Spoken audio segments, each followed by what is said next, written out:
And welcome to the Tibet Center here at 151 West 30th Street, 3rd floor. So we'll begin by reciting the prayer for the spreading of the teachings throughout the length and breadth of the West. This was composed by Ling Rinpoche, the senior tutor of His Holiness the Dalai Lama, specifically to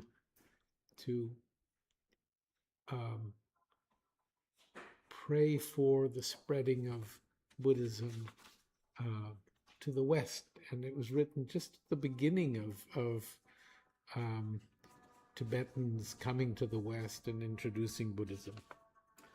So, by the force of the blessings of the non-fallacious three precious gems and of the truth of our pure selfless wishes, may the precious Buddhist teachings flourish and spread to the expanse of all areas throughout the length and breadth of the West.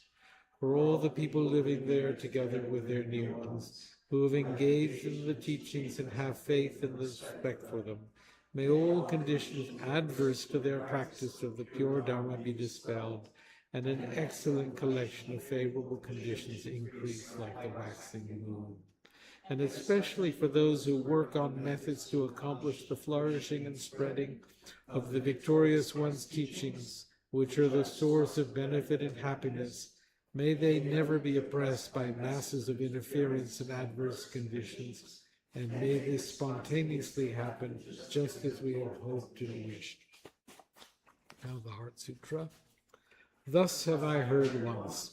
The Blessed One was dwelling in the royal domain of the Vulture Peak Mountain, together with a great monks and great bodhisattvas. At that time, the Blessed One entered the Samadhi, which examines the Dharmas, called profound illumination, and at the same time, noble Avalokiteshvara, the Bodhisattva Mahasattva, looking at the profound practice of transcendent knowledge, saw the five skandhas and their natural emptiness. Then, through the inspiration of the Buddha, Venerable Shariputra said to Avalokiteshvara, "How should those noble ones learn who wish to follow the profound practice of transcendent knowledge?" And Avalokiteshvara answered, "Venerable Shariputra, whoever wishes to follow the profound practice of transcendent knowledge should look at it like this, seeing the five skandhas in their natural emptiness. Form is empty, emptiness itself is form, emptiness is not separate from form, form is not separate from emptiness. In the same way, feeling, discriminating awareness, compositional factors, and consciousness are empty. Thus all the dharmas are empty and have no characteristics. They are unborn and unceasing. They are not impure or pure. They neither decrease nor increase. Therefore, since there is emptiness, there is no form, no feeling, no discriminating awareness, no compositional factors, no consciousness, no eye, no ear, no nose, no tongue, no body, no mind, no appearance, no sound, no smell, no taste, no sensation, no objects of mind, no quality of sight, no quality of hearing, no quality of smelling, no quality of tasting, no quality of sensing, no quality of thought, no quality of mind consciousness. There are no nidanas from ignorance to old age and death, nor their wearing out. There is no suffering, no cause of suffering, no ending of suffering, and no path, no wisdom, no attainment, no non-attainment. Therefore, since there is no attainment, the bodhisattvas abide by means of transcendent knowledge And since there is no obscurity of mind, they have no fear. They transcend falsity and pass beyond the bounds of sorrow. All the Buddhas who dwell in the past, present, and future, by means of transcendent knowledge, fully and clearly awaken to unsurpassed, true, complete enlightenment. Therefore, the mantra of transcendent knowledge, the mantra of deep insight, the unsurpassed mantra, the unequaled mantra, the mantra which calms all suffering should be known as truth, for there is no deception. In transcendent knowledge, sorry? Om Gate Gate Para Sam Gate Bodhisvaha. O Shariputra, this is how Bodhisattva Mahasattva should learn profound transcendent knowledge. Then the Blessed One arose from that samadhi and praised the Bodhisattva Mahasattva. Good, good, O son of noble family. Profound transcendent knowledge should be practiced just as you have taught, and the Tathagatas will rejoice. When the Blessed One had said this, Shariputra and Avalokiteshvara, that whole gathering, the world with its gods, humans, asuras, and Gandharvas, their hearts full of joy, praise the words of the Blessed One. Now we generate bodhicitta. With a wish to free all beings, I shall generate to the Buddha, Dharma, and Sangha until I reach full enlightenment. Inspired by wisdom and compassion, today in the Buddha's presence, I generate the mind intent on full awakening for the benefit of all sentient beings.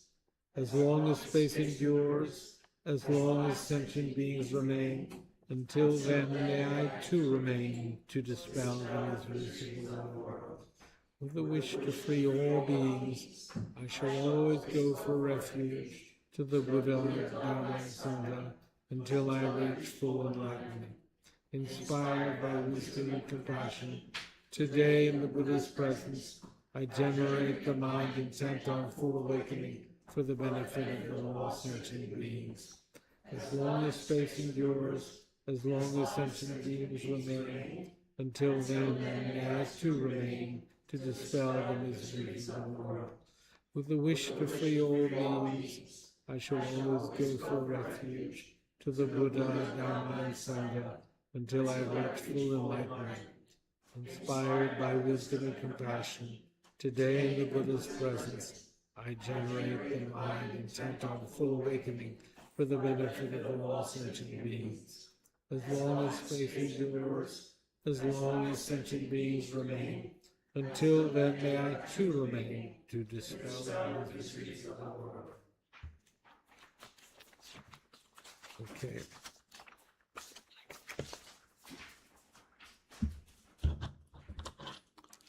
So let's recite a one rosary of Om Mani Padme Hum,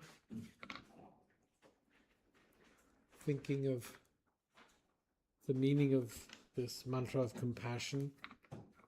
Compassion being the wish to remove the suffering of others. So we can imagine that we are removing the suffering of others and providing them with our merit and thereby providing them with happiness. Okay. Om Mani Padme Hum, Om Mani Padme Hum, Mani Padme. Om Mani.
Om Mani Padme Hum.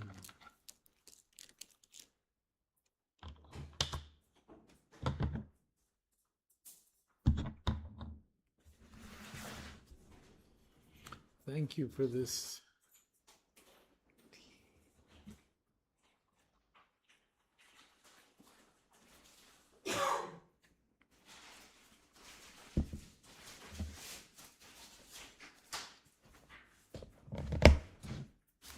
Okay, so we've been discussing Ethics for the New Millennium by His Holiness the Dalai Lama.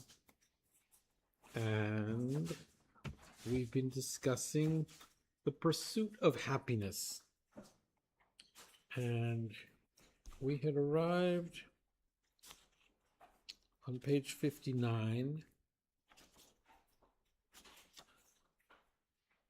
Now,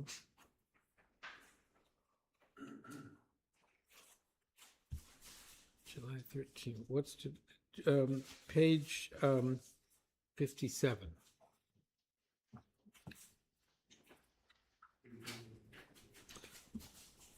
So in this, going back just to get us to where we were,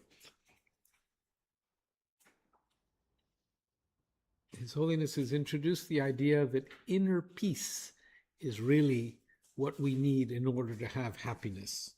And how do we go about cultivating inner peace? And he introduces our constitution, our upbringing, our circumstances as being all contributors to developing this inner peace. And good health, friends, freedom, and prosperity. And I had suggested that in order to have these good health, friends, freedom, prosperity. Oh, wow. Thank you.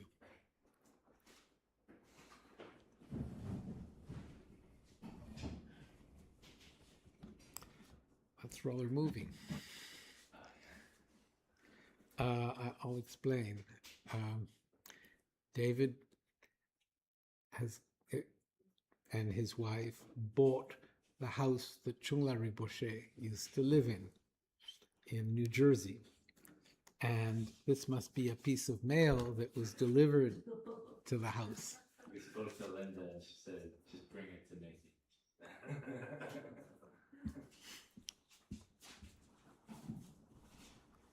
So,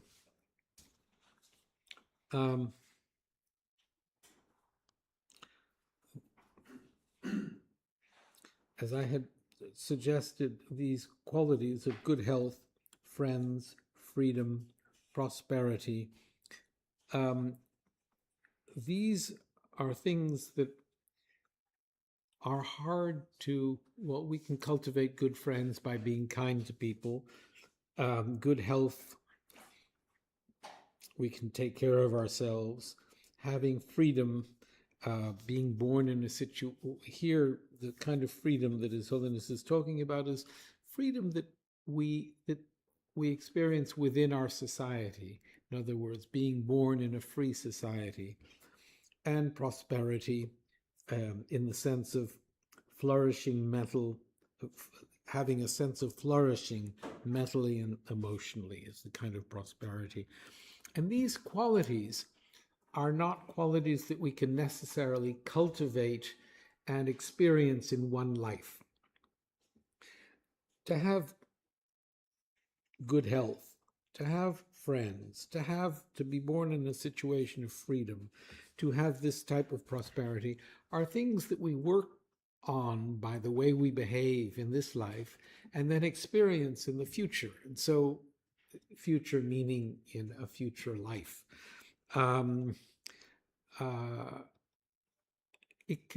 It might sound a little disillusioning that we're not going to actually experience the result of our virtuous efforts in this life.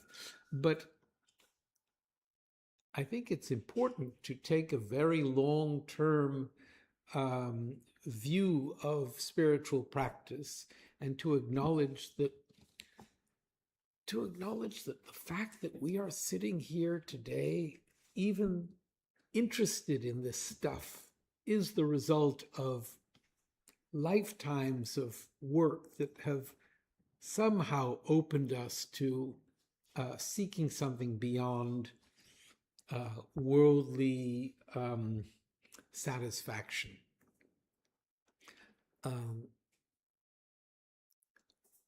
We are living within cyclic existence, within samsara, and we are in some cyclic existence. This whole idea of being born, engaging in actions in our lives that sort of suck us farther into this vicious circle, and then we die, and then we are born in a place that we merit to be as a result of the way we behave during our lives. It's just, it goes on and on like that. To have any interest, the interest to sort of figure out where we are and wish to extricate ourselves from that, which is what brings us to a place like this, is extraordinary. It's not ordinary. So I'm with everyone. I don't want anyone to think that I'm some kind of an enlightened being sitting here saying these things. No, no, no. I'm there with everyone else struggling, coming here, and trying to maintain a practice that keeps me going in this pursuit of some kind of freedom from this vicious circle. So these qualities that are conducive to happiness are, as I say, not things that we can necessarily implement and cultivate and reap the fruits of in this life. There are things that we have to work at now, and we will experience the fruit of later. None of these things. Good health. I mean, yes, we can take care of ourselves to a certain extent and go to the doctor when we're unwell. But our general state of health is the result of, I mean, all right, we can ask the doctor here. But there are people who are not in good health, and they're stuck in that situation. They can take care of ourselves, but even their mental attitude towards their state of being is one that keeps them sort of imprisoned within that lack of good health. And it's not something that they've done as a child. It's not something that they've done in middle age. It's sort of like a, what would you call, a momentum that they're on that leads them to lack of health. And when I say them, we're all there. We're all experiencing this process. But whatever health we do have is, from a karmic point of view, as a result of, well, what would be the causes of good health in this life? Helping others in previous lives, being a doctor, helping with medicine, helping them when they're ill. Some of the causes. So when we see David in good health in his future life, we can say, ha ha ha. We'll go there, yes. Sign us up there, make an appointment. Yeah, you're doing a good thing.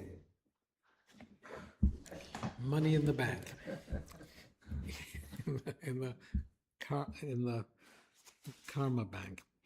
I think, if I may, I think regarding the mindset thing, it's also, it's not, from my observation, I don't even know if it's like from necessarily professional, but more personal observation, it's not necessarily a particular, like, quote unquote, negative emotion, like, people who are necessarily so sad or stressed out or angry, but I think the most debilitating mindset that keeps people in more of a vicious physiological cycle than a virtuous one is the defeatism. the people who have, guys who is in family members and such, and people who have resigned themselves to sort of not really trying or being invested in anymore. And then you really see this sort of vicious cycle, I think. Because I think people navigate great amounts of stress and anger, and they can kind of just sidestep back on track and kind of like, okay, but I'm taking care of myself. Whereas, yeah, when I think of people I've known where they're not able to get back because they're on a different track that is veering gradually further and further and further away until it's actually going in the opposite direction. But we also have to acknowledge that we're getting older. But yeah, yes, that's accurate. Go ahead, finish my sentence. Absolutely. Can't wait. But to realize that we are stuck within this weird situation where we inhabit these bodies that last for 70, 80 years maximum, 90 maybe, and then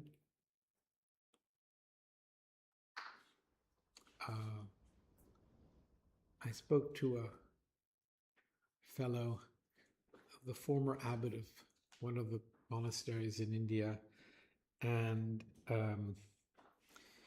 his two main teachers had just died, and he was saying that they were both sturdy, strong monks who had led good, healthy lives, and he watched them just dissolve, just disintegrate. And that's the nature of the human existence. Yeah, you can't do something about that? No, there's no cure for that. So indeed, each of these factors plays an important part in establishing a sense of individual well-being. Yet without a basic feeling of inner peace and security, they are of no avail.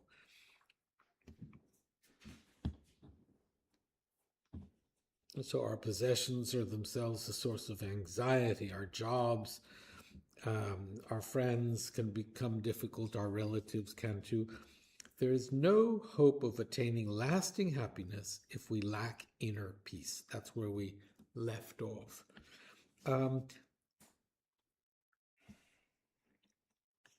So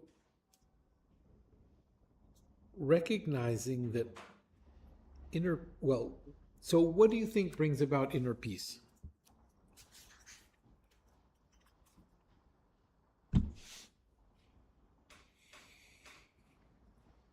My inner peace has been recently very disturbed as I've been overly concerned with the state of affairs globally but locally, and I've been trying to find the answer to deal with that and that powerlessness, because I'm at the end of my, well, maybe not the full end of my logic, but at the end of the worrying and the anxiety and the anger is I'm still just as powerless. So there is that, but yet my mind is still like, I'm in the river, it's still going that way. So I'm trying to reclaim my inner peace through the turbulent situation. And I was only reminded from Simon and a couple of our, let's just call it a couple different texts that we all read, that all times are chaotic.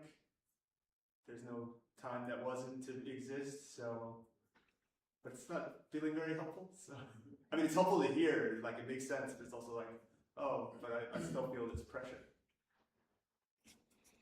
So I do think it's important that we recognize that what you call global disorder, Sure. Global challenges, problems, whatever, if we believe in karma, then the global disharmony that we experience is the result of our past actions. To assume responsibility for that global disharmony, not necessarily for the general global disharmony, the global disharmony that I experience,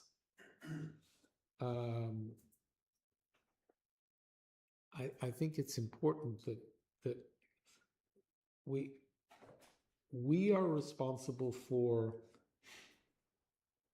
that aspect of samsara that we are experiencing. I mean, and here we are sitting in this room, 12 people. Each of us has come here by his or her way as a result of his or her past actions, interests, whatever, and is experiencing whatever his or her situation is from a totally unique perspective.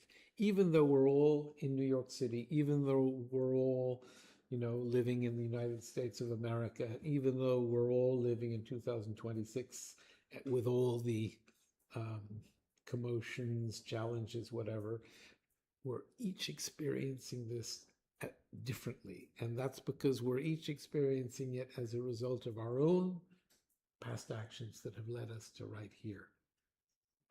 So we do write our own stories. We are responsible for that. And I say it because I think it's really important for us to assume responsibility for where we are. Because it is only with the recognition of that we then assume responsibility for writing the script for the future. Please challenge me if you think this is ridiculous. 14 on YouTube too. Sorry? 14 on YouTube. 14 on YouTube.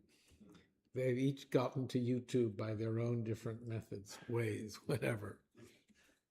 So in a way, you're saying, or I was feeling as if like I and everyone needs to be responsible and accountable to their own actions, recognize that in your sphere of influence and do the best you can in your little spot in the world.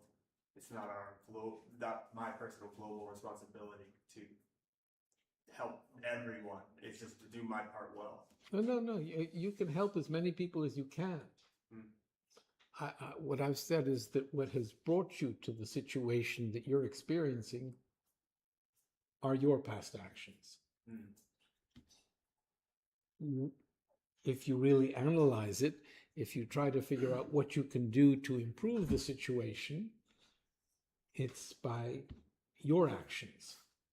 We can't sort of get other people to do anything much.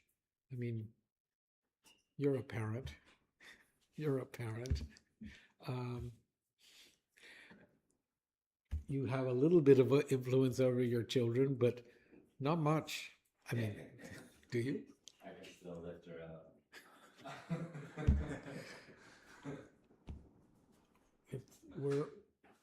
The real work, and the only way in which we can really influence even our children is by the way we behave. That also makes me think, though, of like secular ethics and trying to apply these ethics that we're discussing week to week also. But as it like would contribute to peace, that is. But So back to us, right? there are little techniques we can apply to increase the effectiveness of our contribution to bettering the world. The most important thing is how we behave, working at diminishing our selfish tendencies, working at developing more concern for others. And then if we can think of doing so as being virtuous, we can then, at the end of the day, dedicate that virtue, that merit, to the happiness of all sentient beings. And these are all ways by which we can think of others. We can think of even having our good actions be of benefit to others. And does it help them? I don't know, but it helps us. So,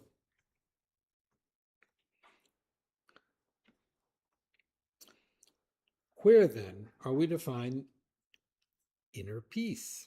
There is no single answer, but one thing is for sure: no external factor can create it, nor would it be any use asking for inner peace from a doctor. Sorry. The best he or she could do is offer us an antidepressant or a sleeping pill. I don't think you'll be offering. Different kind of doctor. Similarly, no machine or computer, however sophisticated and powerful, could give us this virtual quality. This vital quality. In my view, the developing inner peace, on which lasting and therefore meaningful happiness is dependent, is like any other task in life. We have to identify its causes and conditions and then diligently set about cultivating them. This, we find, entails a two-pronged approach. On the one hand, we need to guard against those factors which obstruct it. On the other, we need to cultivate those which are conducive to it. So far as the conditions, does anyone have something to say regarding that? No? All this takes place in the mind. Yes, and it can take place throughout your day. And I think that going about the same actions in your day, but simply viewing them from this other perspective, is transforming your life into a spiritual life. Of course, starting the day with a little bit of thought about these things, remembering these things, because I don't know about you all, but I'm very forgetful. If I don't really work to set my motivation at the beginning of the day, my day becomes very worldly. And setting our motivation and determining to devote ourselves or to make effort towards refraining from sheer selfish actions and work towards having the actions that we engage in be non-selfish, selfless, and doing so at the beginning of the day really helps.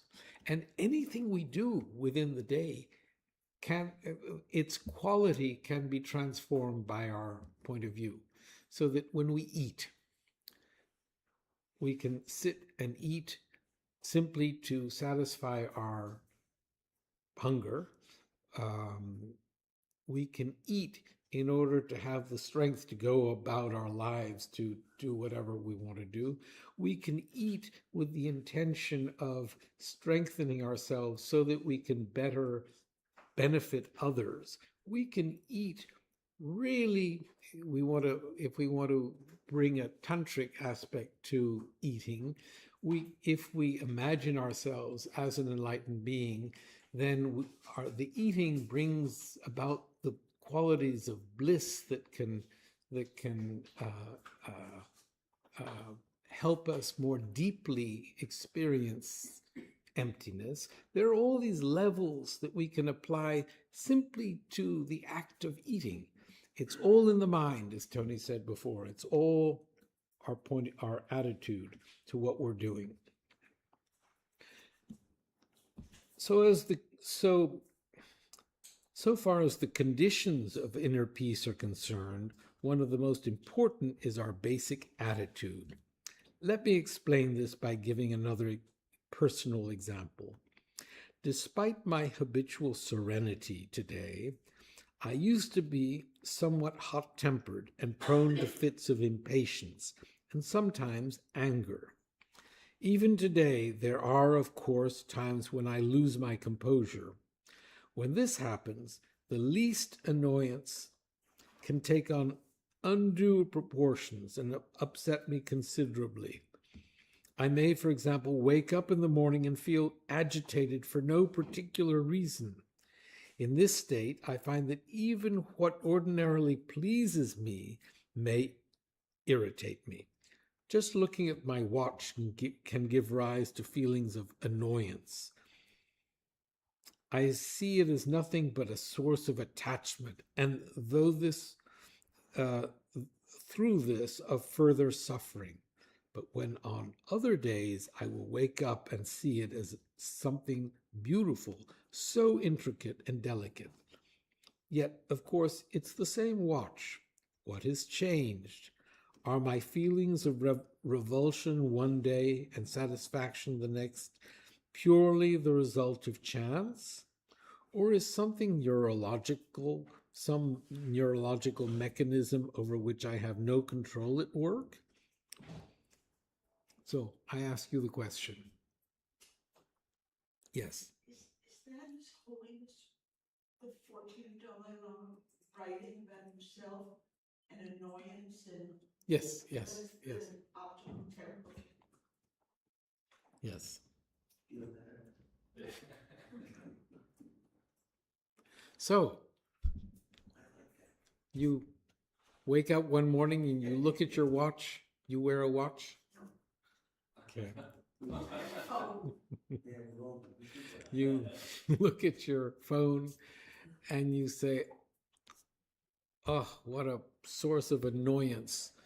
And there are times when you look at your phone and you say, what an extraordinary tool this is that enables me to speak to any part of the world, even seeing the person I'm speaking to. That's amazing. I mean, 30, 40 years ago, who would have imagined? So what is it that makes the difference in my attitude towards my phone? Your attitude towards your phone? chance. You think so? No. Do you believe in chance? Step right up. Intention. Sorry? Intention. What? So explain. I mean, I would be happier to leave my phone in the corner and appreciate it from a distance than pick it up and first thing in the morning. I definitely, I mean, with the 4-year-old at home, I definitely have my mornings where I wake up very excited to see her, and I have my mornings where I wake up and, man, she's the last person I want to see. Because it's difficult. It's definitely like my fatigue and equitable irritability to my fatigue, and it's like totally different experience. So what determines the difference in? I would say for me, I don't know if it's my sort of Chinese medical bias, but I think for sure physiological comfort and physical and mental energy play a big role. If I slept well and I feel well, then more often than not, I have I think I have a pretty good bandwidth of patience and a good capacity for transforming challenging situations into not that terrible. And if I slept terrible or for some reason I don't feel well, then I'm the complete inverse. And then then I feel like the Dalai Lama. I feel very angry. I'm upset. And then I'm mad at myself but now that I know that he does it, I feel better. Is it gratitude changing your mindset? Gratitude can, yes. So working towards developing gratitude for For what? For all that's good? So developing gratitude is a wonderful, if we can go through life with gratitude, everything becomes wonderful. Yes. It's the same situation, yeah? Gratitude for the watch's watchness. The watchless, The watch's watchness. no, the watch doesn't have any watchness. That That's computer. The Wasting Gratitude Temple, that was the screen.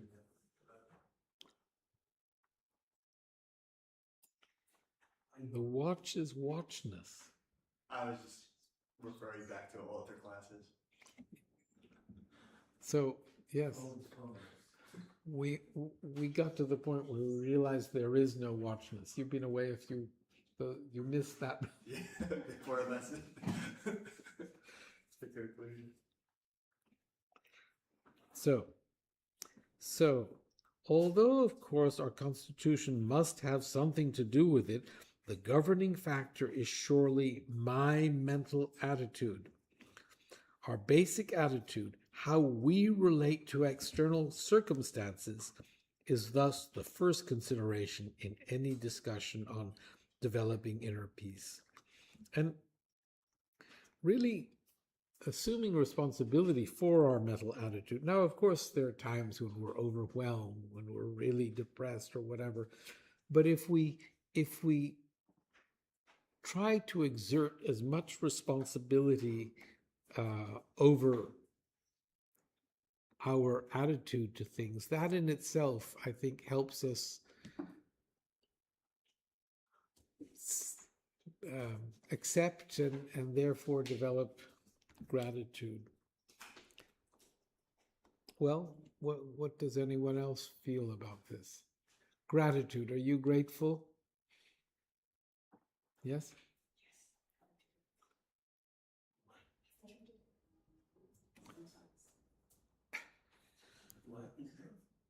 Sometimes. So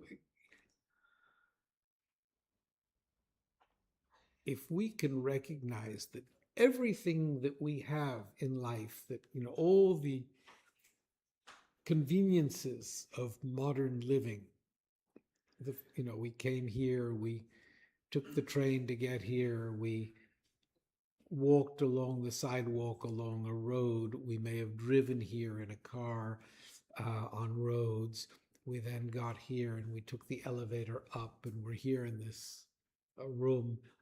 Everything is dependent on so many others to all of it, the roads, the elevator, the intricate workings of an elevator. All of those are opportunities to develop gratitude. And the more we see it that way, the happier we are, the more positively the way we change our mental attitude, our basic attitude, how we relate to external circumstances is thus the first consideration in any discussion on developing inner peace. In this context, the great Indian scholar practitioner Shantideva once observed that while we have no hope of finding enough leather to cover the earth so that we never prick our feet on any thorn, actually, we don't need to. As he went on to observe, enough to cover the soles of our feet will suffice. In other words, while we cannot always change our external situation to suit us, we can change our attitude. So I think that's a wonderful recognition of our responsibility for the situation we're in, and our ability to change our attitude is like a key to transforming the situation we're in.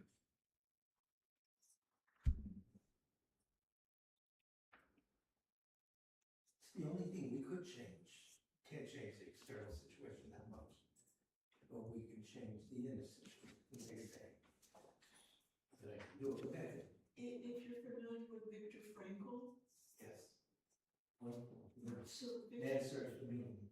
yes, so Viktor Frankl wrote his experience Concentration camp. in concentration camp and how the only thing that he had control of was his attitude and his experience. Wonderful book, wonderful man.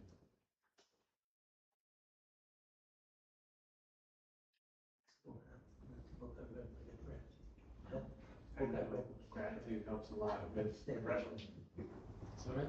I said, I know that gratitude helps a lot with depression, and at least for me, because that's the most accessible antidote to changing my attitude and outlook on whatever, whatever state of being. Probably I've already depressed wherever I am. If I can remember to switch to gratitude and just start focusing on that a little bit, and it's like, well, as you said, there's so many others involved with your day going smoothly, the buildings that were built and from the roads and to everything, you can actually count up a lot of wins in your day that things are going right compared to the one to several things going wrong. And even though they may be very heavy and you don't negate them, you can also, I'm just grateful that, it was safe getting here today. I'm grateful that everything's running, that somebody came to work and put this together and drove the thing and stocked the shelves. And then kind of I would say it's not really tricking yourself, but for colloquially, like it's a good way to trick yourself into, oh yeah, it's not so bad. I was gonna say, I feel like gratitude with limitation, because I feel like if that's like a soul reliance factor, especially with depression, I think it's like gratitude versus like contentness, and like also like I think like a way of developing like self-compassion for yourself, like in a state of depression, is like proving to yourself like a sense of resilience and like claiming a sense of agency back. Yeah. And gratitude, I feel like can create like a state of like self, like you just used it, kind of like not always, but it's like a little bit dangerous, because I think we can also see how there are certain people who lived, I think, like a certain lifestyle, which like is great, like past lives, karma, all of that, but also that lack of exposure might be a reason why like lived and embodied compassion we aren't experiencing on like a greater collective level. So I would just say like gratitude with limitations.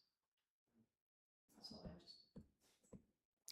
Gratitude with, we should limit our gratitude? Is that, I don't understand. Gratitude, but not as like an excuse to not develop compassion for yourself for whatever state you're being in by like avoiding suffering or like avoiding the hard stuff and like the hard work that you have to do with yourself to get out of that state.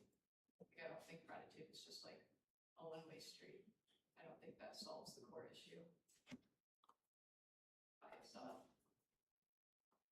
But developing gratitude itself begins to shift a situation and put it on a new constructive. Yeah. With other forces, for sure.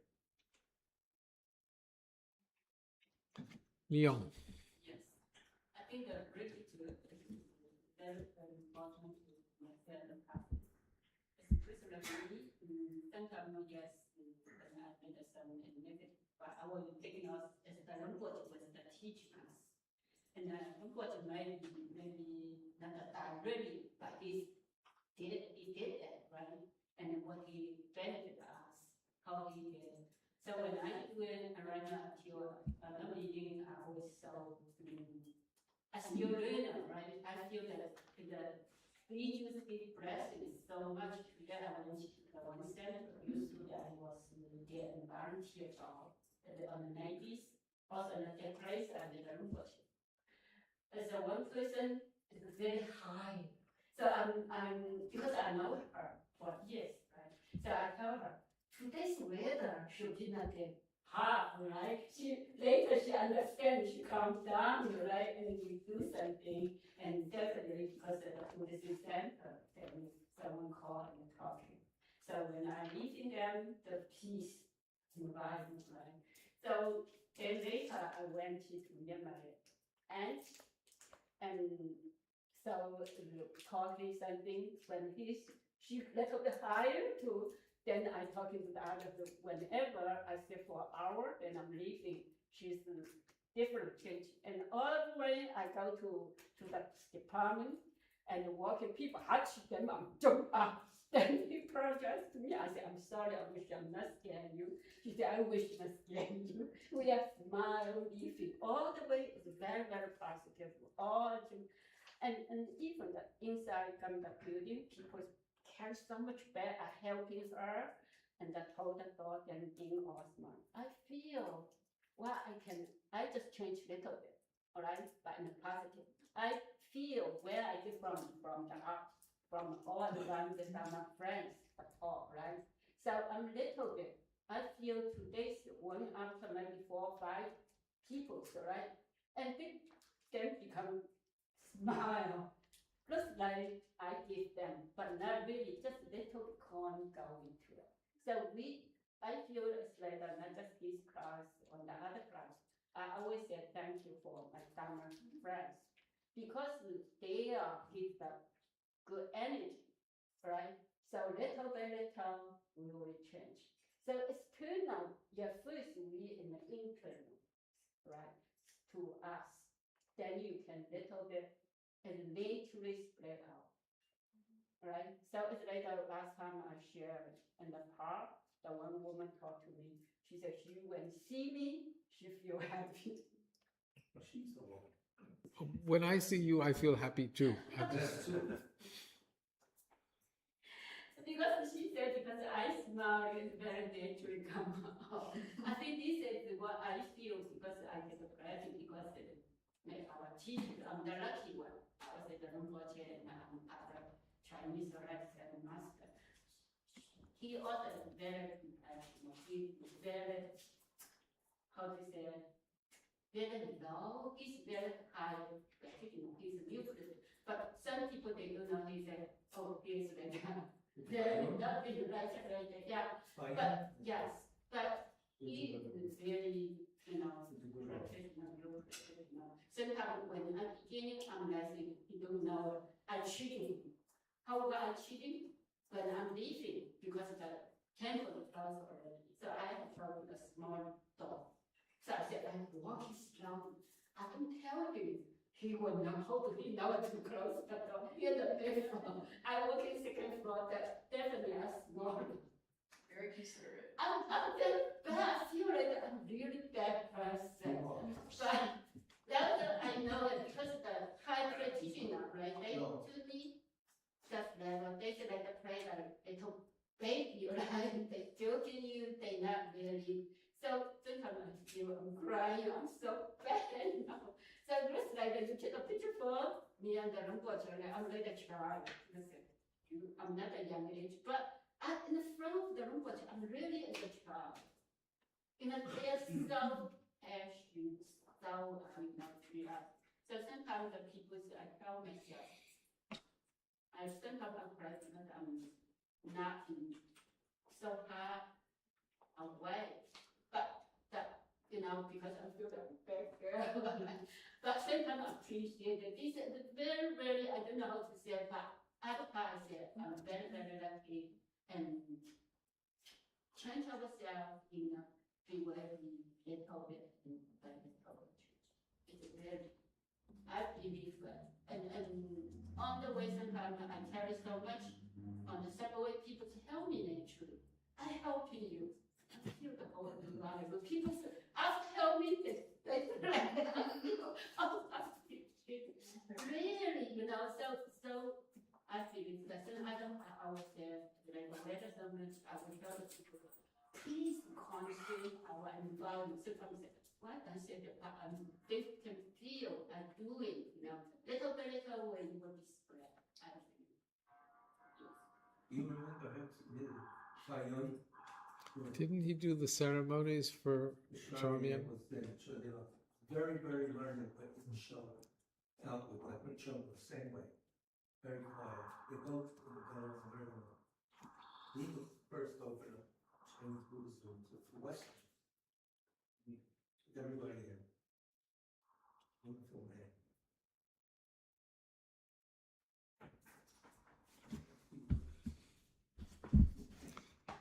So, yes, gratitude. You're talking about the same thing, gratitude, the importance.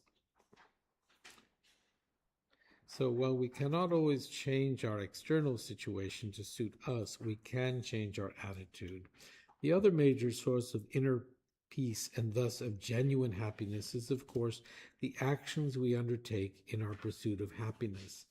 And here we really have, as we engage in actions, there are positive actions, there are negative actions, there are neutral actions, and to recognize that actions have those qualities, and to work at refraining from the negative and work at developing the positive, that's our work, that's our responsibility. We can classify these in terms of those which make a positive contribution towards it, those whose effect is neutral, and those which have a significant negative effect on it. By considering what differentiates those acts which make for lasting happiness from those which offer only a transient sense of well-being, we see that in the latter case, the activities themselves have no positive value. We have a desire for something sweet, perhaps, or for some fashionable item of clothing, or to experience something new. We have no real need for it. We simply want that thing or to enjoy that experience or sensation. And we set about satisfying our craving without much thought. Now, I'm not suggesting there is necessarily anything wrong in this. An appetite for the concrete is part of human nature. We want to see, we want to touch, we want to possess. But as I suggested earlier, it is essential we recognize that when we desire things for no real reason beyond the enjoyment they give us, ultimately they tend to bring us more problems. Now that's a pretty heavy load of truth to digest. That, I mean, and to think about this today when things are so accessible, I think, on some level, I think that throughout history, beings, let's say human beings, have had similar challenges, similar frustrations, similar sufferings. However, we have, at this particular point in history, we have this sort of unique thing where so much is accessible, available. These, Amazon that will satisfy our desires within hours. And I say all this in preparation for this next sentence, which is, I suggested earlier, it is essential we recognize that when we desire things for no real reason beyond the enjoyment they give us, ultimately they tend to bring us more problems. Moreover, we find that like the happiness which gratifying such perceived needs brings, these things, are themselves, in fact, transient. So they bring us problems and they are transient. And to remember that is really important. And so it is our responsibility to work towards positive contributions and work to the effort that we put to engage in positive contributions is as important as the effort that we put into avoiding negative contributions or negative effects. We have to develop the wisdom to figure out which is which, and the muscle to hold ourselves back from the negative and to push ourselves to engage in the positive. So maybe we'll stop there.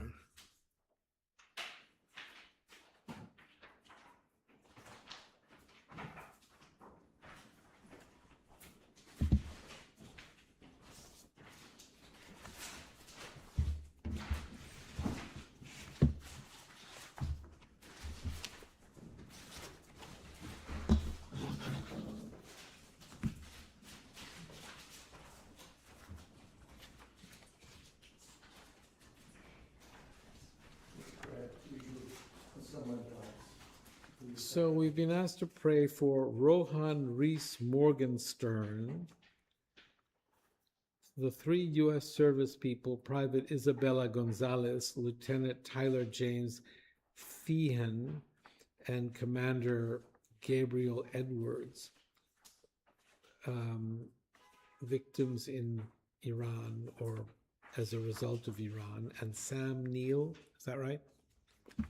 Okay, and whomever else you wish to pray for. And we will read the Sutra of the Recollection of the Noble Three Jewels, where we are recollecting the qualities of the Buddha, the Dharma, his doctrine, and the Sangha, the spiritual community. I prostrate to the Omniscient One. Thus the Bhagavad, the Tathagata, Arhat, Samyak Sambuddha, the learned and virtuous one, the Sugata, the knower of the world, the charioteer and tamer of beings, the unsurpassable one, the teacher of devas and humans is the Buddha Bhagavad. The Tathagata is in accord with all merit. He does not waste the roots of virtue. He is completely ornamented with all patience. He is the basis of the treasures of merit. He is adorned with the minor marks. He blossoms with the flowers of the major marks. His activity is timely and appropriate. Seeing him, he is without disharmony. He brings true joy to those who long with faith. His knowledge cannot be overpowered. His strength cannot be challenged. He is the teacher of all sentient beings. He is the father of bodhisattvas. He is the king of noble ones. He is the guide of those who journey to the city of Nirvana. He possesses immeasurable wisdom. He possesses inconceivable confidence. His speech is completely pure. His melody is pleasing. One never has enough of seeing him. His form is incomparable. He's not stained by the realm of desire. He's not stained by the realm of form. He's not affected by the formless realm. He is completely liberated from suffering.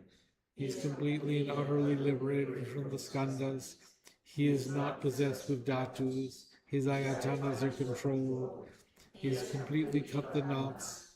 He is completely liberated from extreme torment. He is liberated from craving. He has crossed over the river. He is perfected in all the wisdoms. He abides in the wisdom of the Buddha Bhagavad, who abides in past, present, and future. He does not abide from Brahma. He abides in ultimate perfection. He dwells on the Bhumi where he sees all sentient beings. All these are the virtues of the greatness of the Buddha Bhagavad. The Holy Dharma is good at the beginning, good in the middle, and good at the end. Its meaning is excellent.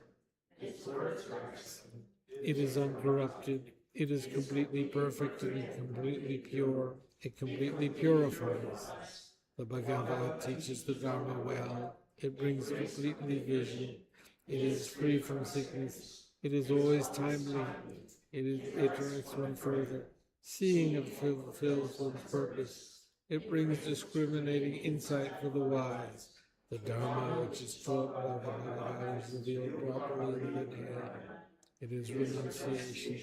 It causes one to arrive at perfect enlightenment. It is without contradiction. It is pithy. It is trustworthy and puts an end to the journey. As for the Sangha of the great Yana, they enter completely, they enter insightfully, they enter straightforwardly, they enter harmoniously, they are worthy of veneration, they are worthy of receiving and prostrations, they are a field of glorious merit, they are completely capable of involved if they are an object of generosity. There are great others, but complete others. The protector possesses great minds, the opposition teacher, the basis of emotions of merit and virtue. I prostrate to the dark attack. Pure the cause of freedom from passion, virtuous liberating from the lower realms. This alone is the supreme ultimate truth. I prostrate to the Dharma which is peace. Having been liberated, they show their path to liberation. They are fully dedicated to the disciplines. They are wholly filled merit and possess virtue. I prostrate to the Sangha. I prostrate to the Buddha leader. I prostrate to the Dharma the protector. I prostrate to the Sangha community. I prostrate respectfully and always to peace theory. The Buddha's virtues are inconceivable. The Dharma's virtues are inconceivable. The Sangha's virtues are inconceivable. Having faith in these inconceivables, therefore the fruitions are inconceivable. May they be more completely pure health. Right, we'll read the 8 verses on training the mind. With the determination to accomplish the highest welfare of all sentient beings who surpass even a wish-granting jewel, I will learn to hold myself supreme. Whenever I associate with others, I will learn to think of myself as the lowest amongst all, and respectfully hold others to be supreme from the very depths of my mind. In all actions, I will learn to search into my mind, and as soon as a disturbing action arises, endangering myself and others, I will firmly face it about. I will learn to cherish ill-natured beings and those oppressed by strong misdeeds and sufferings, as if I had found a precious treasure difficult to find. When others out of jealousy treat me badly with abuse, slander, and so on, I will learn to take all loss and offer the victory to them. When the one whom I have benefited with great hope unreasonably hurts me very badly, I will learn to view that person as an excellent spiritual value. In short, I will learn to offer to everyone without exception all help and happiness, directly and indirectly, and respectfully take upon myself all harm and suffering of myself and others. I learn to keep all these practices undefiled by the stains of the 8 worldly concerns, and by understanding all phenomena like illusions, be released from the bondage of attachment. Now the prayer for a swift return. Exalted wisdom of all victors gathered in a drop, sole refuge manifest in the form of the one wearing saffron robes, Guru Lobsang Tulang Doje Ching. Please be with today that our prayers may be fulfilled. We beseech the great torch of doctrine, accomplishing from long ago the vast ways of aspirational prayers. Lord, speak of the victor Lobsang's teachings, spreading them to the ends of the earth by means of explanation and praxis. Though holding the commitment, I will invite all beings to be my guests in unsurpassed great awakening. Yet you have withdrawn the activities of the form body that serves the welfare of others. Is that worthy of the supreme one beings? Though impossible to abandon your commitment to liberating beings, we beseech the new son of Nirmanakaya to swiftly return to the realm of Dharmakaya, brought forth by bodhicitta drawn by 7 steeds. Having reached the far limits of scholarship, religious life, and goodness, please come swiftly as an unrivaled supreme emanation, full holder of the sage's teachings, and wish-fulfilling jewel. Returns the glory of Losang Tempe, magnificent truth of the 3 precious jewels, Mahakala, Karmarama, and Srimati Devi, and the ocean of Dharma protectors. May you spontaneously fulfill our wish, the swift blossoming of the reincarnation's fresh moonlight face. Thank you very much. Thank you.